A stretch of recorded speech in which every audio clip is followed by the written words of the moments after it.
The holiday season officially starts when you get that first card in the mail. Shutterfly makes it easy to add more meaning to the everyday with hundreds of holiday card designs that can be personalized in seconds with your favorite photos from this year. Select your greeting, customize the color, and even add little extras like personalized foil to make a holiday card that really shines. Enjoy 40% off with code SMILE40 at Shutterfly.com and send something meaningful this year. See site for more details. This episode is brought to you by Amazon. The holidays are here, and you know what that means? It's time to get your friends and family the gifts they deserve.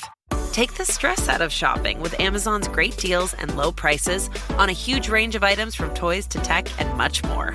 Whoever you're gifting for, Amazon has great prices on everything you need this holiday season. Shop Black Friday week deals now. The Tudors Dynasty Podcast. Hello and welcome back to the show. I'm your host, Rebecca Larson, and I am very pleased to welcome back to the show the newly titled Dr. Lacey. Welcome back. Thank you. It feels weird to hear that. Is this the first time anybody's called you Dr. Lacey on a podcast? Oh, yeah, definitely on a podcast. This is probably like the fifth time anyone has said it to me in real life. So you're very early on, Rebecca. Well, I am so proud of you. I know how hard you worked on this and that it's been a long time coming. So congratulations. Thank you very much. It was a rewarding experience doing a dissertation, especially on medieval women, which you know is that's my topic. Yes. That's well, today, my heart is. Yes, you did. And today we're going to talk about some other medieval women and a topic that everybody loves to talk about. So today we're talking about, of course, the women surrounding the princes in the Tower. And, let's start off by what inspired this topic? Why did we want to talk about this today? Yeah, so I've done a lot of work on the princes in the Tower. I teach a virtual course that I developed based on the mystery of the princes in the Tower and trying to really dive into the sources. A lot of it is a reevaluation of what we think we know about the princes in the Tower and what we can actually know based on surviving evidence, and then, what we can kind of try to piece together from this puzzle to try and figure out what happened to these two young boys. So the two sons of Edward IV and Elizabeth Woodville, the oldest of whom is called by historians Edward V, but he never actually got to rule much in his own right because he was overthrown by Richard III. Very famous historical case, probably the historical mystery.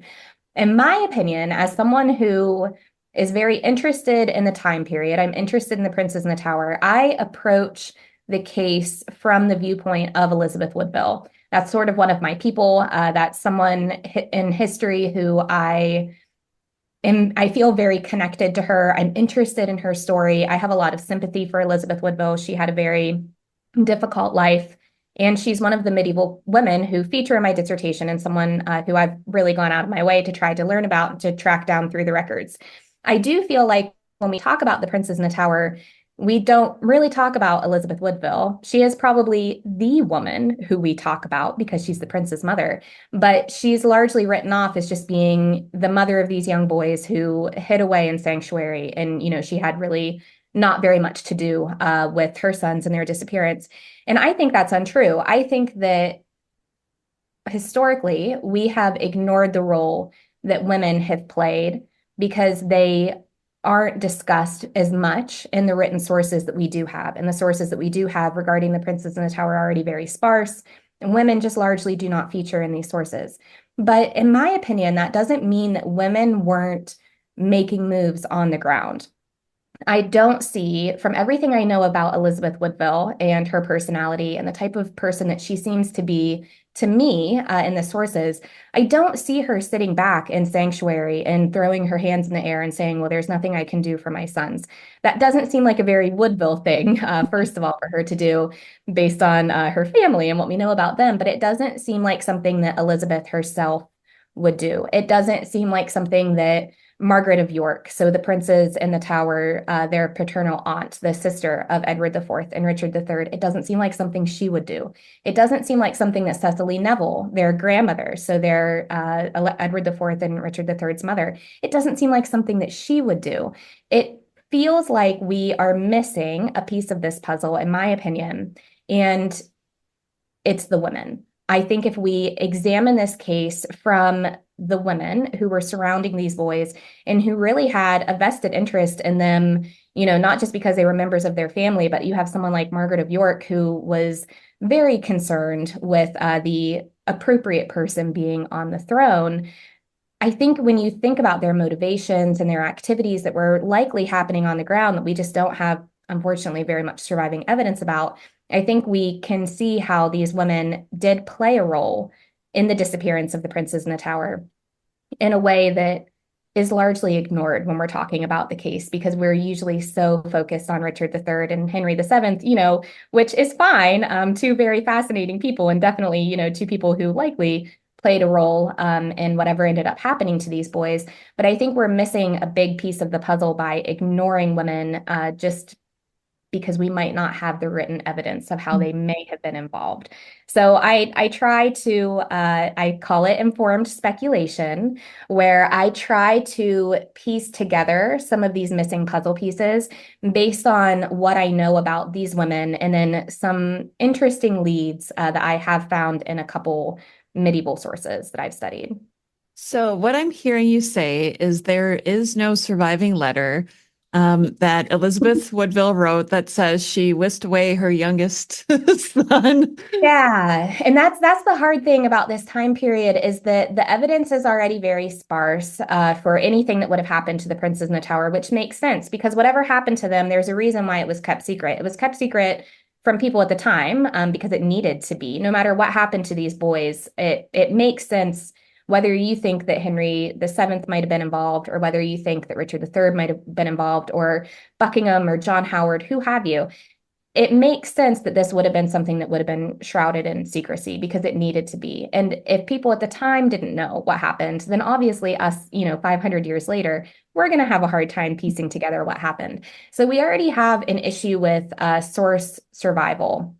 We also have an issue with source authenticity. So the sources that we do have, historians and scholars have been very aware of a possible desire at the time or in the time since to construct some forgeries, right? So to put together some documents that aren't authentic, but that might be presented as such for different, reasons, whether they're nefarious or not, would be kind of up for interpretation. But I think, the source survival is already a big issue when it comes to the princes in the tower, because we don't have that smoking gun, and we're likely not going to find that smoking gun because people have been poring over this case for centuries. But also, I think that women's involvement in this type of in these types of circumstances, it largely went unrecorded anyway. Women's involvement in the Wars of the Roses, for example, so the time period that led up to the disappearance of the princes in the tower, we don't have very many sources that say something like Cecily Neville went and met with Margaret of Anjou and really tried to, convince her to support Richard Duke of York in his efforts as protector. It's not written down that these two women met. It's not like they were writing in their diary, oh, I went and met with Cecily today, or I met with the Queen today. But we know that it happened. We know that they had a good working relationship. We know that Cecily and Margaret were big powers behind the scenes, really pulling some of the strings in the Wars of the Roses. But the written evidence doesn't reflect that as much as it does for someone like Richard Duke of York and Henry VI, because those are the people who are leaving the records. Their activities are the ones that are more interesting, I think, to the people at the time who were responsible for writing these things down. But it doesn't mean that women weren't active on the ground doing things that were, just as valuable. They just weren't recorded as often. And I think that also is the case for the events of 1483, 1484, and 1485, where at some point over that time span, these two boys disappeared into thin air. Someone knew what happened. Someone really closely orchestrated whatever happened to these two boys to the point where it wouldn't get out. And I think it's interesting to think about how these key women may have been involved in that. This story is going to be so fun to talk about. Let's start with my favorite and your favorite, Elizabeth Woodville, because clearly the mother of these boys knew something Yeah, so Elizabeth Woodville, she was really a force to be reckoned with in her own right. She tried to take some control over government, different aspects of Edward IV's government when he was still alive, her husband. We know that she was pretty heavily involved in her children's lives, which is something that we don't always get, with the medieval queens. There are certain queens that we think were probably more involved with their children's upbringing than others. Some, left that upbringing to other women or to governesses, which, was sort of typical at the time. But Elizabeth Woodville, I don't know if it's because of how she grew up in a wealthier household, but not in the upper echelons of English society. She really took a hands-on approach to raising her kids. We think that she was very involved, certainly with Richard, with Prince Richard, so the younger of the princes in the Tower, but even with the older of the princes, Edward V, she was very much involved with his life at Ludlow, where he was being raised by her brother, Anthony Woodville, who I know we're a fan of Anthony and all things Anthony, most people are. But she made sure that Edward V, her older son, he was being raised to be king, and he was being raised by the Woodvilles largely. Now, this probably seemed like a good idea to Elizabeth at the time. She was newer to finding power. She only found it through her marriage. Her family, they were being really raised rapidly in the ranks because of her relationship with Edward IV. And that is something that earned them a lot of enemies. The Woodville family, they weren't entirely popular with especially the more established members of the English nobility. They were seen as being social upstarts. They were judged pretty harshly by some of the more established nobles. And Elizabeth knew that if her son was going to be king, she wanted him to be raised with her family. She wanted him to have the Woodville influence, right? Because he would end up becoming king. What she didn't bargain for is that he would become king a lot sooner than anyone would have expected, because Edward IV contracted an illness in early 1483, and he passed away pretty quickly. So it was very unexpected, his death. There were a lot of tensions already happening at court between the Woodvilles and then some of those more established members of the nobility, like William Hastings. Edward IV had really been the strong personality that had tried to keep anything from devolving at his court. He was really the kind of the glue that held things together that would keep England from falling back into civil war, because for generations during the Wars of the Roses, you had these different noble households warring against each other. And they needed a strong personality like Edward IV to keep that from happening again. So when he died, things quickly broke down. Edward V was in Ludlow with Anthony Woodville. We have reason to believe, according to some sources, that maybe the Woodvilles were aware that Edward IV's health was failing, and they were doing everything they could to try to shore up their own hold on power through the person of Edward V. Edward V was key. He was a 12-year-old boy. He was the person who was assumed to take over after his father died. And if you wanted to have a role in government, you needed to have Edward V on your team, right? So we have the Woodvilles who wanted control of Edward V.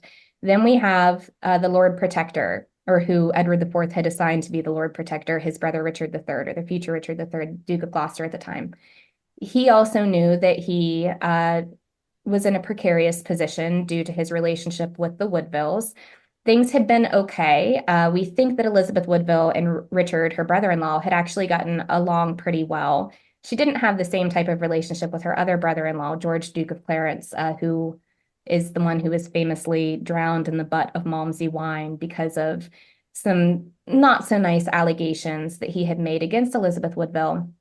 But when it came to Richard, her other brother-in-law, it seems that the two of them had a decent working relationship.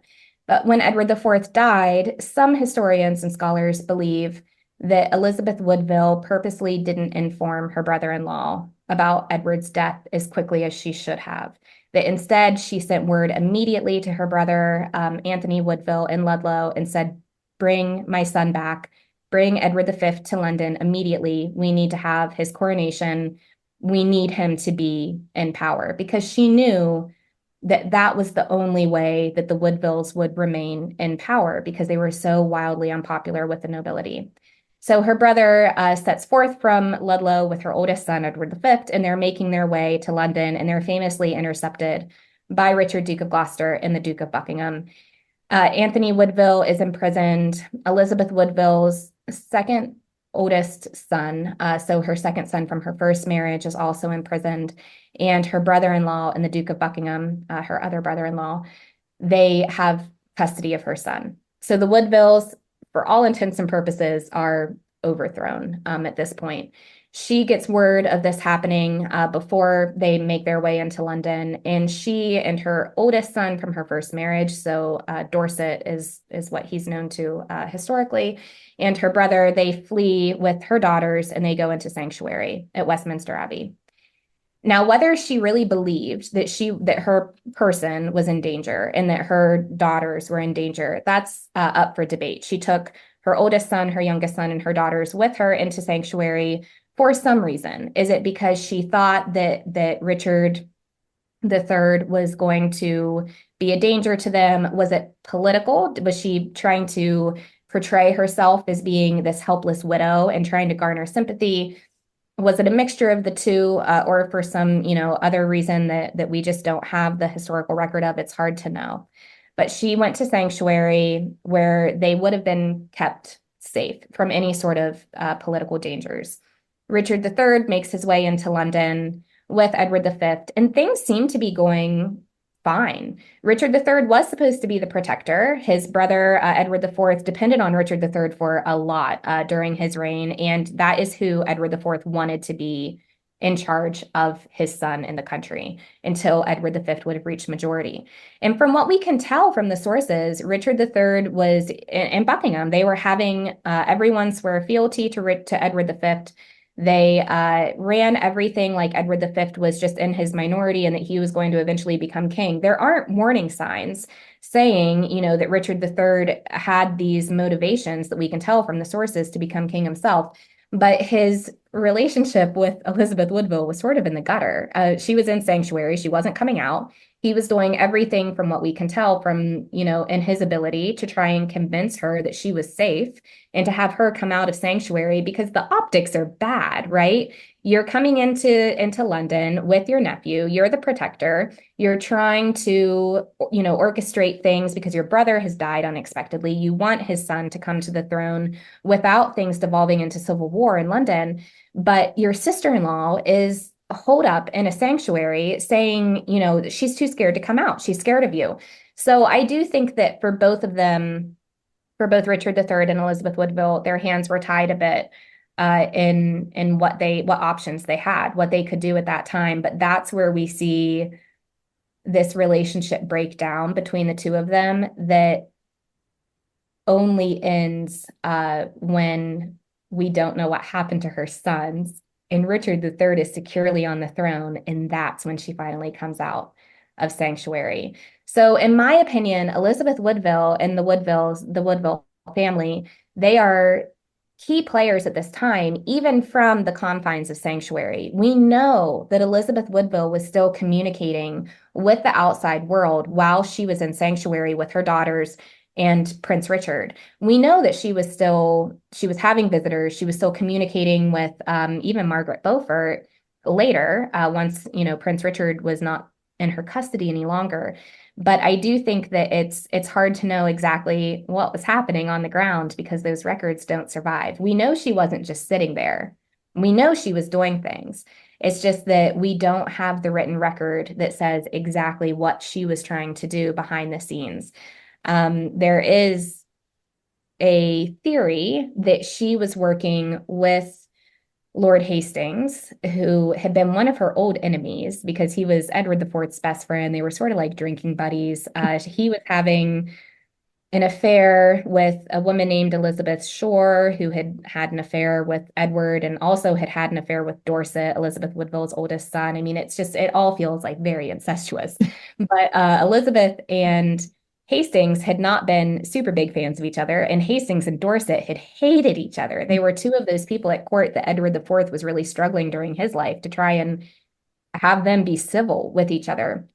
But once Edward IV dies and Elizabeth is in sanctuary with Dorset, there is this theory that Elizabeth Shore was sort of like a between Hastings and the Woodvilles, where they were trying to orchestrate Richard III's downfall, and Hastings was executed for that, very scandalously, even still, shocking people today, that Richard III executed Hastings, one of his oldest and most trusted friends of his brother.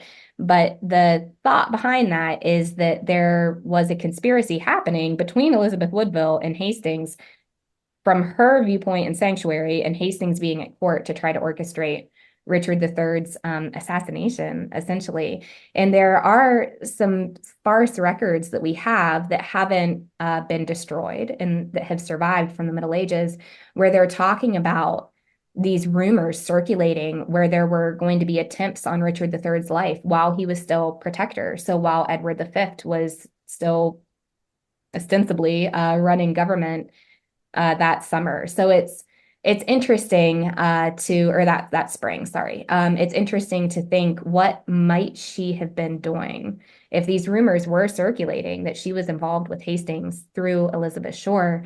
It shows how women could have been involved at the time, that people, believed that. They believed that Elizabeth Woodville might have been involved in that, but we don't have the records written down to bear out if that was actually what was happening. There's so many questions. Okay.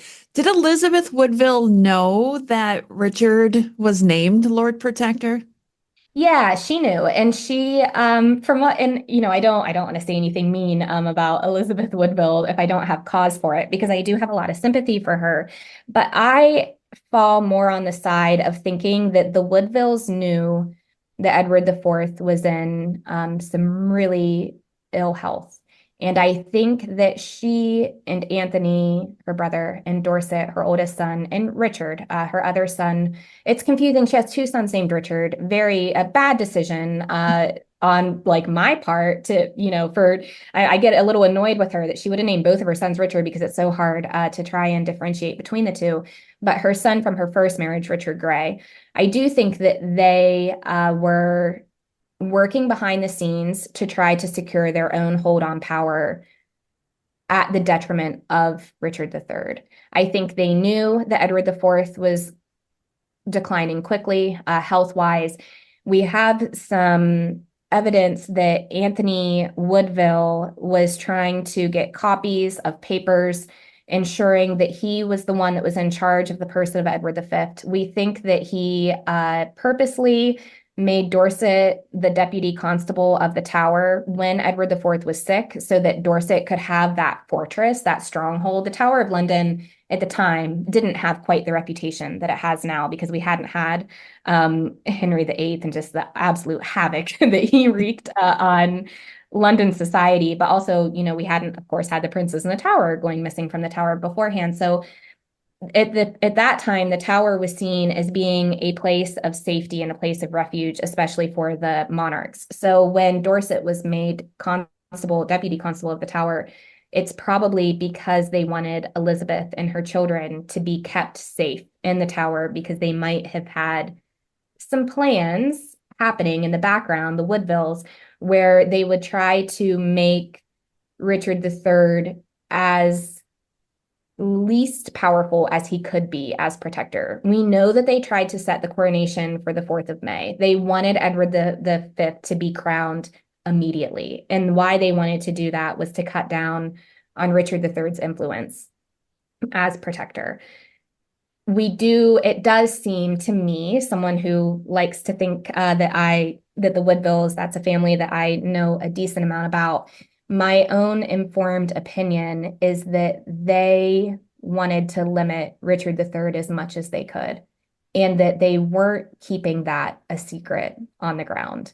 And that made its way to Richard III via Hastings. We think Hastings was very much trying to play sort of on both sides before his death, and that is probably what got him killed. But certainly the Woodvilles were aware that Edward IV wanted his brother to have a lot of influence in his son's government during his minority. They didn't want him to have that power. So I do think they were probably working against Richard a bit. And it's sort of one of those things that, in my opinion, is like a catch-22, just because I like Elizabeth and I like Richard. I think that they're both, really fascinating historical figures. And I'm an Edward IV girl. Who among us isn't? Right. But I think that you can see from both viewpoints, you can see why the Woodvilles would want to hold on to their power because that was their safety. They were very much not popular in the London scene. They were popular because of Edward IV, and then when he was gone, what were they going to do? They were going to be removed from power. They already had been. Elizabeth Woodville had suffered the loss of her father and one of her brothers at the hands of the Kingmaker, who didn't like the Woodvilles, and he killed them. So she was probably terrified. That's something that sticks with you. It's easy, I think, for us to look back on this time period and to think, oh, well, things were, very dramatic. So yeah, obviously people were killed, but that was her dad. And the Woodvilles were a very close family. Throughout her life, she was very close with both of her parents and all of her siblings. There were a ton of them, but they were all very, very close. And her dad and her brother had already been killed by a political enemy. So she was probably scared. She was the person then that had to protect not just her children, but also her siblings from, political enemies. And they had a lot of them. So she was probably really scared. And Anthony, probably wanted to try and maintain the hold on the power that he had gained under Edward IV. And so they likely were trying to work things out without having Richard III be in London. They wanted to really rush through that coronation because that was their key to not just holding on to power, but also their own personal safety. But on the other hand, you have Richard III, who also is the one remaining person in his generation from this new dynasty, the House of York, also fiercely loyal to his family, someone who grew up close with his brothers. I mean, he would have done anything for Edward IV, and that's something that it was unquestioned. The Woodvilles wouldn't have even been able to question Richard III's loyalty to his brother. And obviously Edward IV wanted Richard to be the person who was in charge of government because he was very capable.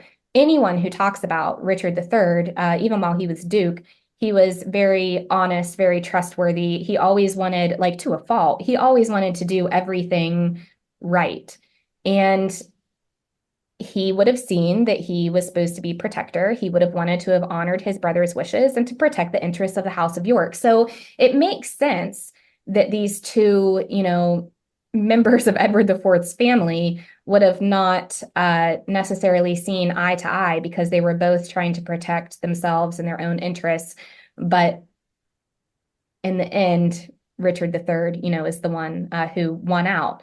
But he does end up reconciling with Elizabeth Woodville, which is interesting that he reconciles with Elizabeth Woodville, and I think might speak a bit to what she thought happened to her sons later on. A lot of it's just, it's a big question mark, unfortunately, according to the sources, which is why this case hasn't been solved, because nothing is spelled out. But the personal relationships that were shared between these people on the ground, I think gives us some interesting insight into what actually might have ended up happening to those two young boys. They weren't in a good situation once their dad died, unfortunately. Okay, so I always have to bring up Philippa Gregory when we talk about this subject, right? Because she kind of wrote the narrative for those who don't study history as deeply as you do. So Philippa Gregory makes us want to believe that Elizabeth Woodville sent one of her sons off to Edward IV's sister, Margaret of York. This is also Richard III's sister. Okay. Yes. So help us understand this and help us understand whether there is any, well, you can't tell us if there's any basis in fact, I guess, but what's your impression of that storyline? So I do think that storyline has a lot more basis and possible reality than the storyline of Anne Boleyn sleeping with her brother, which I think a lot of us can't get past that storyline when it comes to Gregory and her work. I don't think that one has any basis in reality. I think the idea that maybe one of these princes in the Tower did make it to Margaret of York's court, that is, I'm not going to say likely, but a lot more likely than the Anne Boleyn storyline. Margaret of York is a very interesting person to me personally. I like the women just in general, but I really I love Margaret of York and learning about her. She's one of those characters in history who I think is still shrouded in mystery to a certain extent, but was someone that at the time had immense power at her fingertips. We know that Margaret of York was fiercely loyal to her family. That is a characteristic of the members of the House of York that we get, kind of to a fault. We won't talk about Clarence. We're not going to involve him. He was an outlier, in my opinion. But when you have Richard III, when you're talking about Richard III, Cecily Neville, Margaret of York, Edward IV, they were all fiercely loyal to each other. So Margaret of York was the younger sister to Edward IV, grew up at his court, had a very good, from what we can tell, relationship with Elizabeth Woodville. That's not something that we can say for her mother, Cecily Neville. There was not much love lost between Elizabeth Woodville and her mother-in-law, Cecily Neville, but with Elizabeth Woodville and her sister-in-law, Margaret of York, they were very close. From what we can tell, Margaret really got along with Elizabeth and Elizabeth with Margaret, and the two of them, were sort of like a sister type of relationship. Margaret was also very close with her brother, Richard III, because that is who that's who Margaret of York grew up with. So out of her brothers, Edward IV was a lot older than them. And so you have kind of like a big separation with Cecily Neville's children, where a handful of them were older and then a handful of them were younger. Margaret of York grew up with Clarence and the future Richard III, and they were very, very close. She was also close with her mother. She was very loyal to the House of York. She felt like the House of York were the people who should be on the throne, that it was theirs by right. She was not a fan of Henry VII of the Tudors because she saw that as being illegitimate. What's interesting about Margaret of York is that her niece was Elizabeth of York, who was married to Henry VII. And from what we know about Margaret of York, because she was so set on the House of York and her family and appropriate dynasty, she was very invested in having the right person on the throne, and she was very religious. It's interesting to think that she would support Perkin Warbeck, one of the great pretenders to Henry VII's throne, that she would support Perkin Warbeck, just a boy pulled off the streets, a random boy with no royal lineage to his name, and that she would want him to overthrow her niece, Elizabeth of York, and her husband, Henry VII. To me, personally, I have a hard time reconciling that with what I think I know about Margaret. I know Margaret was deeply pious. She was known for her religious convictions and for standing up for those religious convictions almost to a fault. And the same with her family, that she was tireless in her fight for the House of York.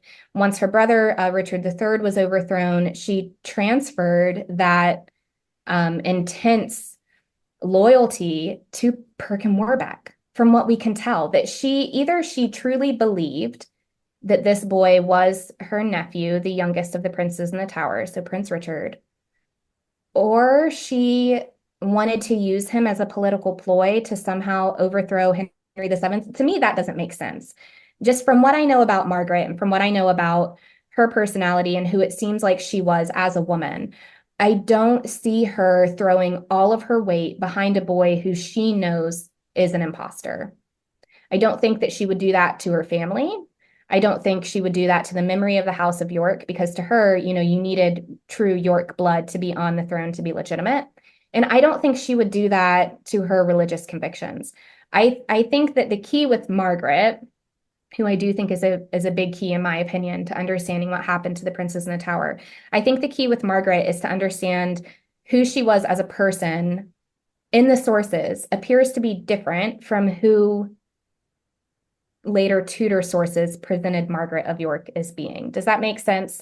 So what we think we know about Margaret of York, a lot of it is distilled through the lens of Tudor historiography. So the people who were rewriting this history after Henry VII came to the throne. And that's when we get Margaret of York being like this political monster, that she was just doing anything she could because she hated Henry VII, and that was her motivation. From what I know from the medieval side of things, so the pre-Tudor side of things, from what I think I know about Margaret of York, that doesn't jive. That isn't who she seemed to be in real life. I think she was someone who, sure, was very concerned with lineage. She was very concerned with the House of York. That is, who she saw as being legitimate. She did not see the Tudors as being legitimate. That much is true. But I don't see her choosing this random boy in place of her niece. Just because of the relationship that she had with Elizabeth Woodville, and certainly the relationship that she had with her two brothers. I just don't see her doing that. And so I did some digging. When I went to London, I had this, already kind of in my head, thinking about Margaret of York and the role that she might have played with her nephews, because to me, she did believe that Perkin Warbeck was her nephew. Full stop. That's my take on this. Now, whether he was, I don't know, or if he, somehow fooled her, I don't know. But she knew Richard. She knew him growing up. She knew his parents, Prince Richard. She certainly thought that he was her nephew, in my opinion. So when I went to London on a research trip where I was finishing up some research for my dissertation, I had a little bit of extra time. And this is always in the back of my head. No matter, what I'm doing, the Princes in the Tower, they're just there. They live there now. Like this is something that I lose sleep over. I think a lot of us do. It's a fascinating mystery. But I'm lucky enough to have access to some of the medieval sources that have survived from the time. We don't have a ton of sources from Richard III's reign. Whether that's because he was overthrown, and that's just something that, was bound to happen to his sources, whether they went missing or were destroyed by maybe Henry VII, it's impossible to say. But the sources that we do have, they're pretty sparse. A lot of them are contained in a manuscript in the British Library. A lot of the sources that survive from Edward V's minority and from Richard III's reign are contained in this manuscript in the Harley collection. It's Harley MS 433. It's one of those manuscripts that you can pull, but you can't photograph. And you have to have a letter speaking to your background, an academic background typically, to be able to pull this manuscript, which I was able to do because I was also there working on my dissertation. So, I had the right things in place to be able to consult this manuscript, and I had a little bit of extra time. So I thought, why not? So I pulled this manuscript and I found some interesting mentions that I think suggest a key role. And I want to be careful with what I say because, none of this is for certain. But I think that this manuscript sheds light on the key role that Margaret of York played, possibly, in the disappearance of the Princes in the Tower. So I want to preface all of this by saying, this is me reading this manuscript, looking for women. So I'm approaching this manuscript looking for Elizabeth Woodville, who does feature in this manuscript on several occasions, and looking for Margaret of York. And then I searched for Cecily Neville to a certain extent, because in my opinion, this is understudied, right? This is maybe the key, to get me one step closer to figuring what happened, to figuring out what happened to these two little boys. So as I was reading this manuscript, I saw a little bit of mention of Cecily. It contains the proclamation that Richard III made publicly to Elizabeth Woodville to try and get her to come out of sanctuary in March of 1484, which was successful. So he promised Elizabeth Woodville and her daughter's safety if she would come out of sanctuary. Now, remember, at this point, you're Elizabeth Woodville, and allegedly, according to the historical narrative, you don't know what happened to your sons. Your sons were in the protection of your brother-in-law, Richard III. And from what we can say, Elizabeth Woodville doesn't know what happened to them, allegedly, because we don't have any proof that in March of 1484 that Elizabeth Woodville knew what happened to her sons. She knows one son is dead from her first marriage, Richard Grey. She knows Anthony Woodville, her brother, is dead. Both of those things happening at the hands of Richard III. Now, Richard III is the king, and he's saying, hey, come out of sanctuary. I promise I'll keep you and my nieces, your daughters, safe. Doesn't make a mention of the princes. It does interestingly say that he will not lodge them or imprison them in the tower, which is interesting because of the story of the princes. But from what we can tell, Elizabeth Woodville doesn't know what happened to her two sons with Edward IV. But she says, okay. She comes out of sanctuary, or she at least sends her daughters out. We think Elizabeth might have left sanctuary at the same time. We don't have proof of where she physically was, which I'll talk about in a second. But she sent her daughters not just out of sanctuary, but to Richard III's court. Now, to me, as a woman, a mother, a historian, I have a hard time personally thinking that Elizabeth would have sent her daughters to the court of the man that she knew killed their brothers. Something there doesn't line up to me. Unfortunately, we don't have the sources to give us insight. I wish Elizabeth had kept something like a diary, but she didn't. So we don't have the sources that give us the insight into what she was thinking. Why would she do that? Why would she finally come out of sanctuary? Some scholars have chalked it up to her thinking that she didn't have a choice, that Richard III was on the throne. She knew that they couldn't stay in sanctuary forever. Maybe they were bored. Maybe their hands were tied. Maybe she thought, hey, this is my best chance at having any sort of power. But I think at that point, Elizabeth knew that she was not going to be in the same position that she was power-wise as being queen.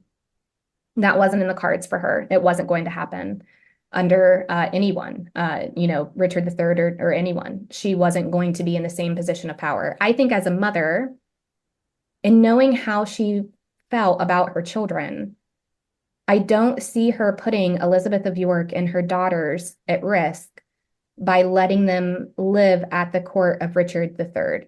Now, sure, some people can say, they were girls, so they wouldn't have been a threat to Richard III. They wouldn't have been a threat to his rule because women they couldn't have even conceived of a woman ruling on her own until Mary I. They were sort of forced into it with that one. But at the time, I don't think that there would have been any real efforts to overthrow Richard III to replace him with Elizabeth of York. So some scholars just write it off as being, these girls wouldn't have been in danger. But if you are a mother and you think that there is any chance that your brother-in-law killed your two sons, logically, are you going to leave the safety of sanctuary just because he pesters you into it? Are you going to throw your daughters into his court to where, he could do whatever he wanted to them if you thought that he had killed your sons? That's one thing that I don't see lining up. I have some issues with, I think, some actions of Elizabeth Woodville being written off as, she was bored and wanted to leave sanctuary. And then I have some issues with Margaret of York being written off as someone who was a political animal and would stop at nothing to try and overthrow Henry VII. I think that's very simplistic viewpoints of two women who weren't simple. They weren't simple to understand. They were real women who had real concerns and real motivations and real agency, to a certain extent, certainly for Margaret of York, but also for Elizabeth Woodville. She didn't have to leave sanctuary. She didn't have to pull her daughters from sanctuary, but she did. And that happened in March of 1484.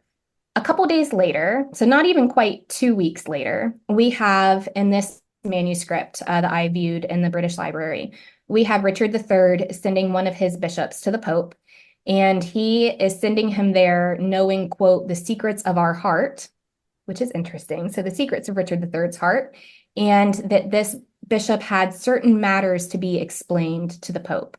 And Richard III in this letter is asking the Pope, please listen to my bishop. I know you've heard, some rumblings. There were some rumors circulating on the continent by this point that Richard had killed his nephews.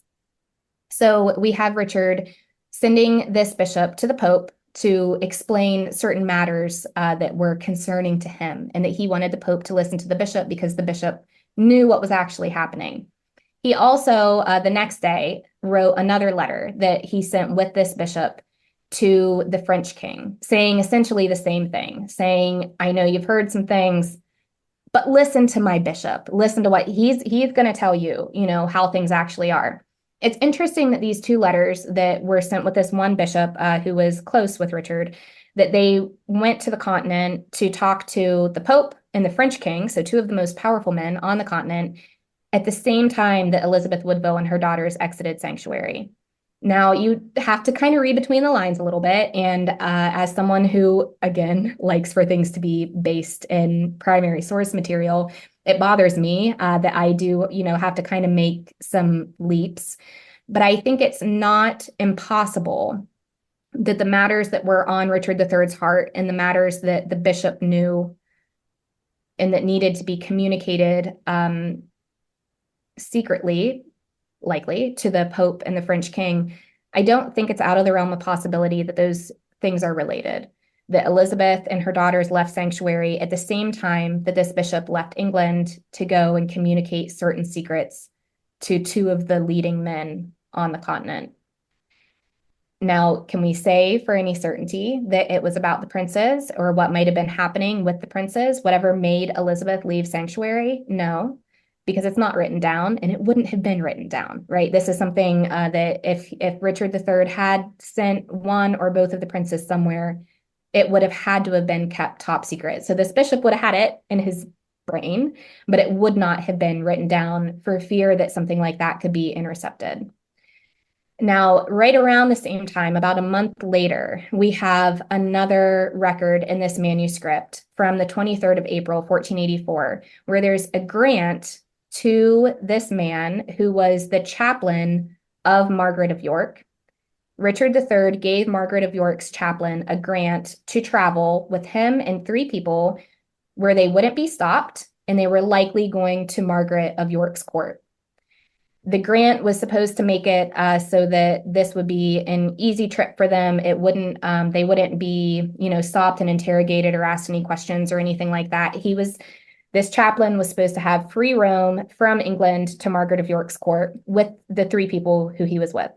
We don't have any insight into who these three people might have been that the chaplain was escorting from England to Margaret of York's court. It's just three people. Big question mark. Some scholars think that possibly it was Elizabeth Woodville and her two sons, or Elizabeth Woodville and her youngest son, Prince Richard, that Richard III had orchestrated a couple weeks where Elizabeth Woodville would be reunited with her sons at the home of one of his most trusted allies, and that after they had this little reunion, maybe Elizabeth Woodville, maybe Cecily Neville, someone escorted the youngest prince with Margaret of York's chaplain to Margaret of York's court. It feels like a stretch. I know. And a lot of, people have pointed out that you can't make an argument from a lack of sources. And I agree with that. I'm someone who has just finished a dissertation that is heavily reliant on primary sources. That's the type of history that I do, and it's the type of history that I think you can back up. But I don't think that there is anything wrong with considering that as a possibility. I think knowing the closeness between Richard III and his sister, Margaret of York, I think knowing the closeness between her and Elizabeth Woodville, and that Elizabeth Woodville, something has happened to make her leave sanctuary. And then you have these interesting inclusions in Richard III's governmental documents that have survived. You have these interesting things falling into place all within 6 weeks of each other. I do think that that's interesting. I don't think we can say anything for certain, but I think it's interesting, and it's an interesting possible connection between Elizabeth Woodville, Richard III, and Margaret. Now, we know that Richard III was in pretty constant contact with his sister. Their conversations do not survive. What happened to the letters between Richard III and Margaret of York, we don't know. Did he destroy them? Did someone else destroy them for a different reason? Were they just lost to time? We don't know. We don't have the records, but we do know that the two of them were in pretty constant communication, not just through Margaret's chaplain, who I just talked about, but also through Nicholas von Poplau, who had been visiting Margaret of York's court, and then she sent him to Richard III's court. Now, when he comes to Richard III's court, he brings letters with him from Margaret to her brother, a response that she, is sending back to him, probably to the letter that her chaplain had brought with him from England the month before. But when von Poplau comes to England, he records in his memoirs that there had been these rumors circulating that Richard III had done away with his nephews, but that he and other key people know that Richard didn't kill his nephews. He just hid them in a dark place. And it's like, you want to go back in time and you want to just like wring that guy's neck and be like, be a little bit more specific, please. Like, you are the person, you're the person that could tell us this, because your travel writing survived. You know, you went home, no one could get their hands on it. You know, tell us, please tell us what happened. And he doesn't. He unfortunately leaves it at a very tantalizing question mark where he says, you know, a lot of people think these boys are dead and that their uncle killed them, but I know that he didn't. He has them hidden from view. But obviously, he doesn't give any insight into where these boys might be hidden, which makes sense because he wouldn't have been someone to know. You know, if, and it's a big if these boys were secreted away from the Tower of London by their uncle, it would be very much on a need to know basis, right? He's not going to tell people. He's not going to tell this guy that's just traveling to England. He's not going to tell him what happened to the princes in the tower. It's going to be something that is very privileged information that only a handful of very key people would know. The other two things that I would include from this Harley manuscript that I was able to look at is another letter. We have proof that a letter was sent through who is likely the brother to that chaplain, to Margaret of York's chaplain, from Richard III to his sister in December of 1484. And this letter specifically was not to be read by anyone. This man was given, the man who was delivering the letter was given a safe conduct where he was not to be stopped. Whatever he had on him was not to be read or viewed by the order of the king. So something that's very top secret was making its way in letter form from Richard III to Margaret of York in December of 1484. Then in January of 1485, so a month later, is when we have one of Richard's right-hand men, Tyrrell, becoming commander of a castle outside of Calais, so in France. And on the 13th of January, we have an entry in that manuscript where a massive amount of money, what we think is the equivalent of 1 year of revenue of the English crown, so a massive amount of money is sent to Tyrrell, James Tyrrell, at that castle outside of Calais, possibly meant for Margaret of York's court. We don't know why. We don't know what it was sent for. We don't know what Tyrrell might have used it for. Some scholars think that maybe it went to Margaret's court to pay for the upkeep of Prince Richard, who is Perkin Warbeck, to history, but to Margaret of York was certainly her nephew. We don't know. It's another one of those big question marks, but it's another example of when Margaret of York was in the middle of this. You know, she is here. We know that there's secret communication happening between the two of them. We know that 3 people are being sent to her. We don't know who they were, but 3 people were sent to her in 1484 through her chaplain, but we just don't know anything for certain, which is very disappointing. I know, to me and to listeners and to you, Rebecca. I know it's aggravating that it seems to be another layer that we're adding on top of this mystery, but I think it's a layer that is largely ignored, and I think is certainly deserving of at least consideration. I'm not, asking people to think that the princes in the tower survived, because I'm not sure what I think. If you had asked me 2 years ago, before I got, knee deep in these records and in this stuff, I would have sort of regurgitated the traditional narrative where it's like Richard III or Buckingham. I've always been a gal to blame Buckingham for anything that I can, because I'm not a fan because I'm Team Woodville. I don't like Buckingham, but I certainly was of the belief that Occam's razor, whoever benefits the most from this happening, whatever is the easiest explanation, is what happened. And the easiest explanation is, of course, Richard III killed his nephews so that he would have an uncontested hold on the throne. Of course, that's the easy explanation. That's what, if you're looking at this, from an outsider perspective, that's what you're going to think happened because that's what we're told happened. And that's what makes sense. It's the simplest explanation. And often that is the explanation that is the closest to the truth.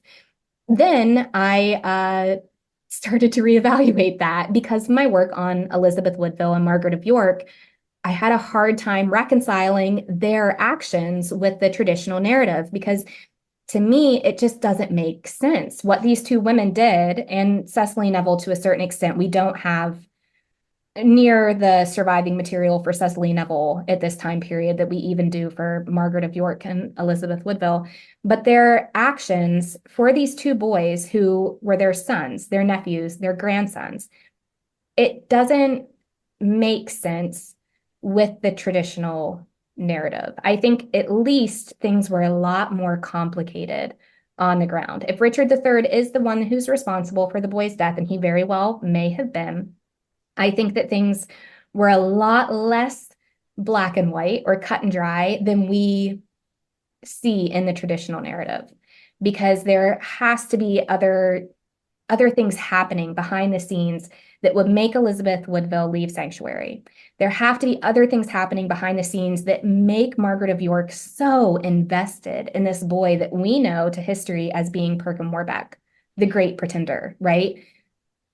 It has to be more complicated than how we view in the traditional narrative the mystery of the princes in the tower. And I think a key to understanding how complicated this time period is by looking at the women who are surrounding these two young boys and their actions. And I don't think that it's a stretch to say that, in my opinion at least, Margaret of York did sincerely believe that that boy was her nephew. Now, how she thinks that came to be is up for debate, but I do think that she believed that that boy was her brother's son. In my mind, I don't see her being the conniving political animal based on the sources that we do have of her in her life. I don't see her preferring this stranger over her niece. I don't see that happening. I also don't see Elizabeth Woodville throwing her daughters into the court of the man who she thinks is responsible for the fresh murder of her sons. Because, we're talking a period of months between when these boys went missing. The last reliable source about them being in the tower is the Croyland Chronicle, and it places them there, I believe, on the 8th of September. I shouldn't pin down dates 100% if I don't have that in front of me, but I believe it's the 8th of September when Richard III's son became Prince of Wales. The boys were still in the tower. Then, of course, you have the all of Buckingham's, rebellion, all of these uprisings against Richard III, and the boys go missing. Did John Howard or someone, or Buckingham, kill the boys to try and prevent any future rebellions from happening? Maybe. That would certainly make sense, right? That would make sense. But then why would their mother forgive their murderer months later? To me, that doesn't quite add up. I think at the very least, things are more complicated at that time period than what we often give them credit for. I don't see Elizabeth Woodville being easily tricked by Richard III. It was not her first time in sanctuary. She's nothing if not extremely cautious for herself and then for, whoever she could protect in her family. So I think there's more work to be done, definitely, on this time period and what was happening, especially in 1484. From my opinion, 1484 holds a real key to what might have been happening with the princes in the tower if they had survived that long. I think that the Harley manuscript is a good place to start. I think that looking into some records on the continent, which some research groups have started to do, Philippa Langley's work on her theory, whether you love it or not, on the survival of the princes in the tower, they are doing some good work in archives on the continent, which I think have been very understudied when it comes to the princes in the tower. And I would love to see some more work done on Margaret of York, and to maybe dig through some of her written records, especially some of her correspondences, to see what she might have been saying in Burgundy during this time period, because she clearly had opinions. I mean, she's sending soldiers to England. She's, letting this boy live in opulence at her court because she thinks it's her nephew. And she's writing to other monarchs telling them, this is my nephew. Please help us get him back on the throne. Is she doing all of that because she somehow wants to try and control this puppet boy on the throne in Perkin Warbeck?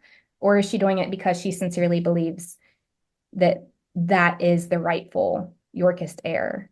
It's interesting to think about. Okay, so I've always believed that Perkin is Richard.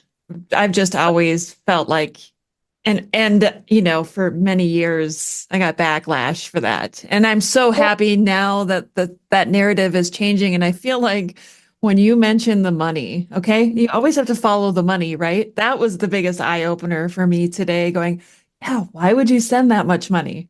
And it's a lot of money, and we don't know what happened to it. It's just like it went over there and then we've lost track of it. And sure, that happens. I mean, I know that as much as any other medievalist, that it's so aggravating when you find something in the records and you're like, oh my gosh, this could shed a lot of light on this topic that I'm working on, and then you lose the thread, right? It's not, especially when it comes to governmental records, that you have to depend on a lot with their survival.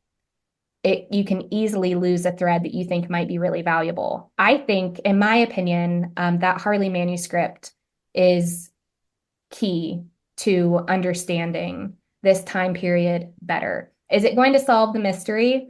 I'm going to unfortunately say that I don't think that it will be conclusively solved, just because I think a lot of the material, we're missing a lot. We're missing that smoking gun that I think that, we need to be able to convince everyone on what happened to these boys, whether it's Richard being responsible for their murder, Henry, being responsible for their murder later, or them possibly surviving. But I think, like you said, if you follow the money and if you follow the actions of some of the people who we don't follow that closely from this mystery, I think it can help to give a fuller picture of what was actually happening or what might have been happening. So can I say for certain what was being discussed between Richard and Margaret of York had something to do with the princes? No. Do I think it's interesting that they were in top secret communication with each other in those very key months at the same time that Elizabeth Woodville was also making moves to reconcile herself and her daughters in Dorset with Richard III? I think that's interesting. I think there's something there. I don't know if I can say, with any sort of certainty what that something might be, but I do think I can say with certainty that there's more work that can be done to try to shed light on what I view as being history's greatest mystery, because they evaporated into thin air. Yeah. Which the two sons of a king, it's incredible that it hasn't been solved. It is. It is. And I think it will forever be the greatest mystery of history. But maybe this research on the continent will bring it's been proven to us before that if you step away from just the English sources and go to other sources, that you're going to find stuff. Exactly. What we're not going to find is very many new things in the sources that we've been poring over and over again. So you have those couple of key chronicles that are, they're invaluable for the time period. They give you some really rich insight into what might have been happening, but you also have to read those chronicles through the viewpoint of not just the author, but of what happened after. We know that the Tudors were great at propaganda, and I'm not faulting them. Like they were a propaganda machine. It's like they knew how to use like modern day social media, but on the ground in the 16th century, they were very impressive with I don't want to say the rewriting of history, but of writing history in a way that was sympathetic to them. And there's, not saying that there's anything wrong with that, but saying that we need to keep that in mind when we're reading these sources, that a lot of the sources we have, I mean, Thomas More especially, is written from a viewpoint of someone who was invested in the legitimacy of the Tudor dynasty, not as much the House of York. So it's interesting. That's all I'm trying to say. I know that this is it's a fraught conversation. I know that there are people who have strong opinions on both sides. I like to think that I approach this from being someone who is sort of an outsider perspective, because I don't bring pre-existing assumptions to the table. I did. I brought the pre-existing assumption that Richard III was a murderer to the table when I first started looking into this.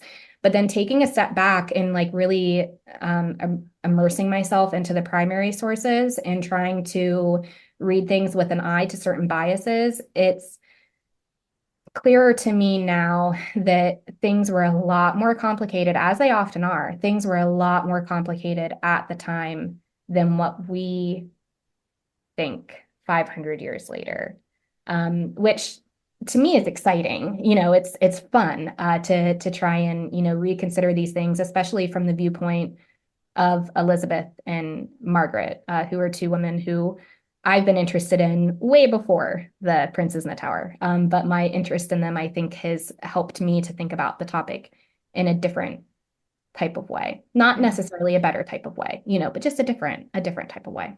Yeah. Dr. Lacey, thank you so much for coming on today. Yes. And Rebecca, I want to talk about this anytime you want to. tomorrow. Let's do this again tomorrow. No, this was honestly, it was a great insight into a side of the story that we don't hear very often. So I'm so grateful to you for coming on the show today. Platform. I appreciate you letting me, hop on here and talk about stuff that I can't say, with certainty, like I can with my dissertation, I think, which we talked about a couple weeks ago. But just to have a space to consider these women and the impact that they might have had in an area of history that they're largely written out of. I appreciate you letting me hop on and chat about them a little bit. This won't be the last that we talk about them, I would assume. Now that I know that you have opinions on Perkin Warbeck, now we have to revisit. Oh, for sure. Dr. Lacey, thank you. Thank you, Rebecca. And that concludes another episode of the Tudors Dynasty podcast. Thank you so much for listening. If you love the show and would like to show your support, consider becoming a patron over on Patreon. That's patreon.com/Tudors Dynasty. Over there, you'll get commercial-free episodes, early access, and some patron exclusive content as well. If you would prefer to show your support in another way, head on over to my website, tudorsdynasty.com, and click on the shop to see some of the new merchandise that I have available. Thank you so much for listening. Until next time. The Tudors Dynasty Podcast.